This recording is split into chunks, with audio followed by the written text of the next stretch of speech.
இது போல் பல சுவாரஸ்யமான வீடியோக்கு தொடர்ந்து பார்க்கணும்னா நம்ம சேனலை சப்ஸ்கிரைப் பண்ணிட்டு வாங்க வீடியோக்கு போகலாம். இந்த வீடியோவில் எதை பற்றி பார்க்க போகிறோம்னா நம்மளோட ஐஃபோன் வந்து குயிக்காக சார்ஜ் ஆகாது. அதுக்கு என்ன ப்ராப்ளம், அந்த ப்ராப்ளத்துக்குரிய சொல்யூஷன் என்ன, அது சம்மந்தமாக தான் நம்ம வீடியோ பார்க்க போகிறோம். இதுக்கு வந்து சின்ன செட்டிங்ஸ் தான் செய்யணும். நீங்கள் வந்து சார்ஜர் ப்ராப்பராக கனெக்ட் பண்ணிப்பீங்க, இல்லாட்டி 10 வாட் இல்லை 12 வாட் சார்ஜராக இருக்கும். சார்ஜர் நல்லா இருக்கும், ஆனால் சார்ஜ் ஆகாது.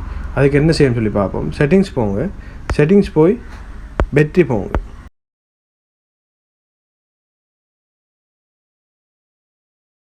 பேட்டரியை கிளிக் பண்ணி பேட்டரி ஹெல்த்தை கிளிக் பண்ணுங்கள். ஆப்டிமைஸ் பேட்டரி சார்ஜிங் இண்டிக்கும் அதை கிளிக் பண்ணு. அதை ஆஃப் பண்ணிங்களா இருந்தால் உங்களுக்கு வந்து குயிக்காக வந்து சார்ஜ் ஆகும். இந்த செட்டிங் சேஞ்ச் பண்ணினா சார்ஜிங் ஸ்லோ ப்ராப்ளம் சால்வ் ஆகும். யூஸ்ஃபுல்லாக இருந்தால் லைக் போடுங்க, ஷேர் பண்ணுங்கள், மறக்காமல் சப்ஸ்கிரைப் பண்ணுங்கள். மறக்காமல் சர்ப்ரைஸ் பண்ணுங்கள்.